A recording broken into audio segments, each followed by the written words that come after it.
بسم اللہ الرحمن الرحیم۔ رونگٹے کھڑے کر دینے والا ایک سچا واقعہ۔ کل رات ایک ایسا واقعہ ہوا جس نے زندگی کے کئی پہلو کو چھو لیا۔ قریب شام کے 7 بجے ہوں گے، موبائل کی گھنٹی بجی، فون اٹھایا تو ادھر سے رونے کی آواز۔ میں نے کرایا، پوچھا کہ بھابی جی آخر ہوا کیا؟ ادھر سے آواز آئی، آپ کہاں ہیں اور کتنی دیر میں آ سکتے ہیں؟ میں نے کہا آپ پریشانی بتائیں اور بھائی صاحب کہاں ہیں اور ماں جی کدھر ہیں؟ آخر ہوا کیا ہے؟ لیکن ادھر سے صرف ایک ہی ریٹ کہ آپ فوراً آ جائیے۔ میں اسے مطمئن کرتے ہوئے کہا کہ 1 گھنٹے کے اندر پہنچنے میں لگے گا۔ جیسے تیسے گھبراہٹ میں پہنچ دیکھا کہ بھائی صاحب جو ہمارے دوست جج ہیں سامنے بیٹھے ہوئے ہیں۔ بھابی جی رونا چیخنا کر رہی ہیں، 12 سال کا بیٹا بھی پریشان اور 9 سال کی بیٹی بھی کچھ نہیں کہہ پا رہی ہے۔ میں نے بھائی صاحب سے پوچھا کہ آخر کیا بات؟ بھائی صاحب کچھ جواب نہیں دے رہے۔ بھابی جی نے کہا یہ دیکھیے طلاق کے کاغذات کورٹ سے تیار کرا کر لائے ہیں، مجھے طلاق دینا چاہتے ہیں۔ میں نے پوچھا یہ کیسے ہو سکتا ہے؟ اتنی اچھی فیملی، 2 بچے، سب کچھ سیٹل ہے۔ پہلی نظر میں مجھے لگا کہ یہ مذاق، لیکن میں نے بچوں سے پوچھا دادی کدھر ہے تو بچے نے بتایا پاپا نے انہیں 3 دن پہلے اولڈ ایج ہوم میں شفٹ کر آئے ہیں۔ میں نے نوکر سے کہا مجھے اور بھابی اور بھائی کو چائے پلاؤ۔ کچھ دیر میں چائے آئی۔ بھائی صاحب کو میں نے بہت کوشش کی کہ چائے پلانے کی، مگر انہوں نے نہیں اور کچھ ہی دیر میں وہ معصوم بچے کی طرح پھوٹ پھوٹ کر رونے لگے اور بولے میں نے 3 دنوں سے کچھ بھی نہیں کھایا۔ میں اپنی 61 سالہ ماں کو کچھ لوگوں کے حوالے کر آیا ہوں۔ پچھلے سال سے میرے گھر میں ماں کے لیے اتنی مصیبتیں ہو گئیں کہ بیوی نے قسم کھا لی کہ میں ماں جی کا دھیان نہیں رکھ، نہ تو یہ ان سے بات کرتی تھی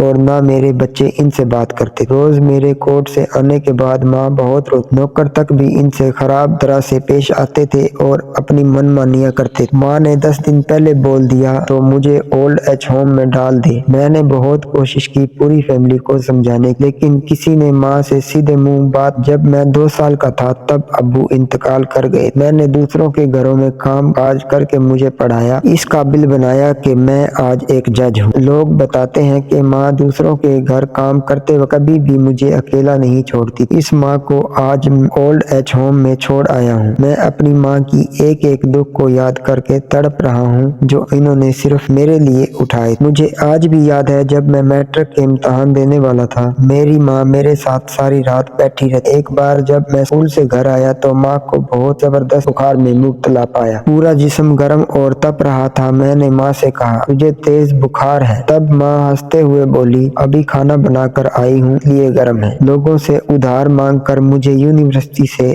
LLB تک پڑھایا، مجھے ٹیوشن تک نہیں پڑھنے دی کہیں میرا وقت برباد نہ ہو جائے۔ کہتے کہتے زیادہ زور سے رونے لگے اور کہنے لگے جب ایسی ماں کے لیے ہم نہیں کچھ کر سکتے تو اپنی بیوی اور بچوں کے لیے کیا ہوں؟ ہم جن کے جسم کے ٹکڑے ہیں، آج ہم ان کو ایسے لوگوں کے حوالے کر آئے جو ان کی عادت، ان کی بیماری، ان کے بارے میں کچھ بھی نہیں جانتے۔ جب میں ایسی ماں کے لیے کچھ بھی نہیں کر سکتا تو میں کسی اور کے لیے بھلا کیا کر سکتا؟ آزادی اگر اتنی ہی پیاری ہے اور ماں اتنی ہی بوجھ ہے تو میں پوری آزادی دینا چاہتا ہوں۔ جب میں بغیر باپ کے پل سکتا ہوں تو یہ بچے بھی پل جائیں گے، اسی لیے میں طلاق دینا چاہتا ہوں۔ ساری پراپرٹی میں ان لوگوں کے حوالے کر کے اس اولڈ ایج ہوم میں رہوں گا، وہاں کم سے کم ماں کے ساتھ تو رہ سکتا ہوں۔ اور اگر اتنا سب کچھ گزرنے کے اور کرنے کے باوجود ماں اولڈ ایج ہوم میں رہنے کے لیے مجبور ہے تو ایک دن مجھے بھی آخر جانا ہی پڑے گا۔ ماں کے ساتھ رہتے رہتے عادت بھی ہو جائے گی، ماں کی طرح تکلیف تو نہیں ہوگی۔ جتنا بولنا اس سے زیادہ رو رہے تھے۔ اسی دوران رات کے 12:30 ہو گئے۔ میں نے بھابی جی اور بچوں کے چہروں کو دیکھا، ان کے تاوے کے جذبات سے